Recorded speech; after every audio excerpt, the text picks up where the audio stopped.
സമയം രാത്രി 12:30. Big boss ഹൗസിലെ ജയിലിലേക്ക് പോകാം. അവിടെ ജാസ്മിനും അതേപോലെ തന്നെ നമ്മുടെ ജിൻഡോയും തമ്മിലൊരു അതിവലിയ പ്രശ്നം.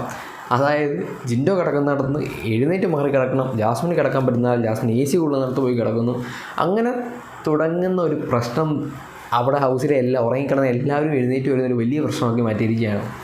അതായത് ജാസ്മിൻ എന്തെങ്കിലും പറഞ്ഞു കഴിഞ്ഞാൽ പിന്നെ അതിന് അപ്പീലില്ലല്ലോ. ജാസ്മിൻ എന്ത് പറയുന്നോ നേടണം എന്നുള്ളൊരു ടോണിലാണ് നിൽക്കുന്നത്. ജിൻഡോ പിന്നെ പറയണ്ട, ജിൻഡോ ഇപ്പോൾ പറയുന്ന കാര്യം പിന്നെ മാറ്റി പറയും. എന്തായാലും ജിൻഡോ അവിടെ നിന്ന് എഴുന്നേക്കാൻ പോകുന്നില്ല. അതിനിടയ്ക്ക് ജാസ്മിൻ പോയിട്ട് ജിൻഡോയെ അടിച്ചിട്ടുണ്ട്. ഫിസിക്കൽ അസാൾട്ട് എന്ന് വേണമെങ്കിൽ നമുക്ക് പറയുന്നവർക്ക്. അത് നന്ദന കണ്ടുകൊണ്ട് എല്ലാവരും മുന്നിൽ വെച്ചിട്ടാണ് അടിച്ചത്.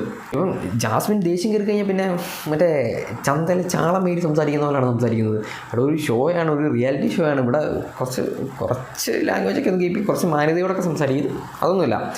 കൊല്ലത്ത് എങ്ങനെയാണോ സംസാരിക്കുന്നത്, ജാസ്മിൻ എങ്ങനെയാണോ വീട്ടിൽ സംസാരിക്കുന്നത്, അത് തന്നെയാണ് ഈ ഒരു ഷോയിലും വന്ന് സംസാരിക്കുന്നത്.